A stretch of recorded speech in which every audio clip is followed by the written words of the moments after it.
Assalamualaikum warahmatullahi wabarakatuh. Apa kabar anak-anakku? Siswa dan siswi kelas 8 SMP Negeri 21 Mokomogo. Semoga kabarnya baik ya, dan semoga senantiasa dalam lindungan Allah Subhanahu wa taala. Baik anak-anak, sebelum kita memulai pembelajaran, alangkah baiknya kita berdoa terlebih dahulu. A'udzubillahi minasyaitonirrajim. Bismillahirrahmanirrahim. Raditu billahi robba wa bil islami dina wa bi Muhammadin nabiyya wa rasula. Rabbi zidni ilma warzuqni fahma. Amin ya rabbal alamin. Semoga dengan pembacaan doa tersebut, pembelajaran yang akan kita laksanakan dapat berjalan dengan lancar. Amin ya rabbal alamin. Baik anak-anak, sebelum memulai pembelajaran, coba kita amati ada gambar apa di sini. Ya, benar, orang yang ditahan oleh KPK. Siapa mereka? Para koruptor. Nah, kira-kira kenapa ya mereka sampai bisa korupsi dan ditangkap oleh KPK? Salah satunya karena mereka itu orang-orang yang tidak jujur dan tidak amanah terhadap tanggung jawab yang sudah diamanahkan kepada mereka.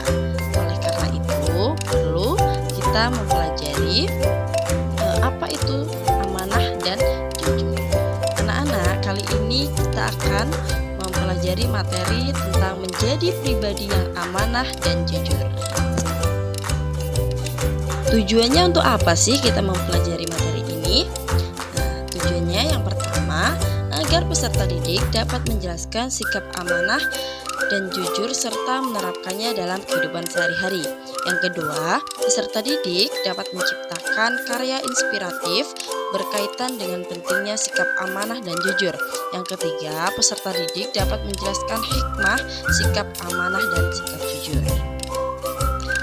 Baik anak-anak, untuk pertemuan yang pertama ini kita hanya akan mempelajari dulu tentang memahami arti amanah dan penerapannya. Nah, kira-kira apa sih amanah itu?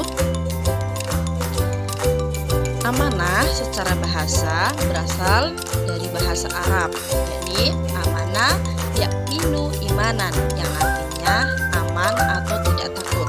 Sedangkan secara istilah, amanah adalah segala hal yang dibebankan oleh Allah Subhanahu wa taala kepada manusia, meliputi kewajiban agama, titipan harta, kedudukan dan lain sebagainya.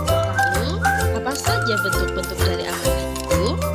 Ada 3 bentuk amanah. Yang pertama, amanah terhadap Allah Subhanahu wa taala. Yang kedua, amanah terhadap diri sendiri. Yang ketiga, amanah terhadap orang lain. Amanah terhadap Allah itu bagaimana? Allah telah memberikan amanah kepada setiap manusia untuk beribadah kepadanya. Amanah tersebut harus dijaga dan dipertanggungjawabkan di hadapan Allah Subhanahu wa taala. Caranya bagaimana? Cara menjaga amanah yang diberikan Allah adalah dengan meyakini rukun iman dan mengamalkan ajaran Islam. Contohnya dalam melaksanakan sholat. Sholat adalah amanah yang telah diberikan oleh Allah Subhanahu wa taala dan kita harus menjaganya dengan melaksanakannya sesuai ketentuan sholat yang benar. Kemudian yang kedua, amanah terhadap diri sendiri. Setiap anggota tubuh kita adalah amanah dari Allah Subhanahu wa taala. Jika anggota badan digunakan untuk kebaikan, maka kita termasuk orang yang mampu menjaga amanah. Begitu pula sebaiknya jika kita tidak bisa menggunakan tubuh kita atau anggota badan kita dengan baik, maka kita termasuk orang yang tidak bisa menjaga amanah. Yang ketiga, amanah terhadap orang lain. Manusia sebagai makhluk sosial, artinya manusia itu dalam kehidupannya pasti membutuhkan orang lain. Tidak mungkin manusia itu tidak membutuhkan pertolongan orang lain. Oleh karena itu, jika diberi tanggung jawab, diberi amanah oleh orang lain, maka kita harus senantiasa menjaganya atau melaksanakannya. Kemudian, bagaimanakah kira-kira penerapan sikap amanah dalam kehidupan itu? perilaku amanah ini lebih mencerminkan pada sikap patuh dan taat. Contohnya, sebagai siswa itu harus patuh pada aturan-aturan yang ada di sekolah, bersikap baik pada sesama dan rajin mengerjakan tugas sekolah. Kemudian setia kepada janji. Contohnya memegang teguh sumpah jabatan dan tidak menyalahgunakan jabatan yang diberikan. Kemudian tidak mudah tergoda oleh bujukan buruk yang mempengaruhi untuk berperilaku tidak amanah. Contohnya tidak melakukan kecurangan,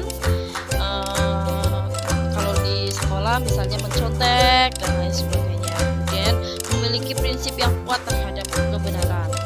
Terus bekerja berdasarkan aturan-aturan.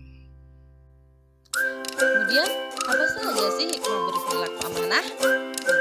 Yang pertama, mendapatkan kepercayaan dari orang lain.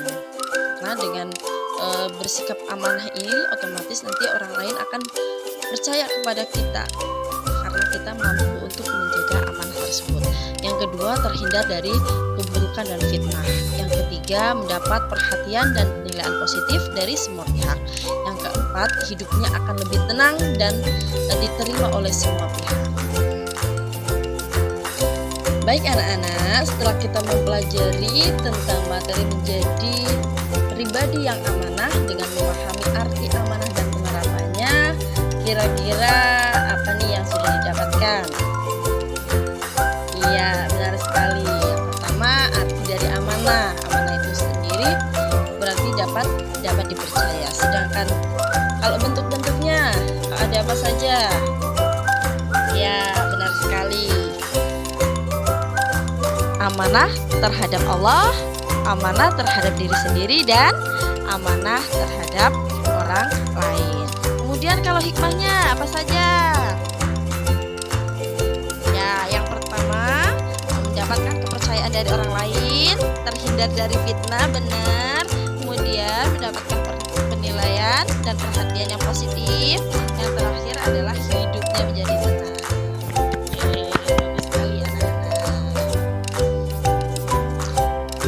Anak-anak, untuk pembelajaran hari ini kita cukupkan sampai di sini. Semoga apa yang kita pelajari bersama menjadi ilmu yang bermanfaat fid dini wa dunya wal akhirah. Dan mari kita tutup pembelajaran ini dengan bersama-sama membaca hamdalah. Alhamdulillahirabbil alamin. Ibu akhiri, wassalamualaikum warahmatullahi wabarakatuh.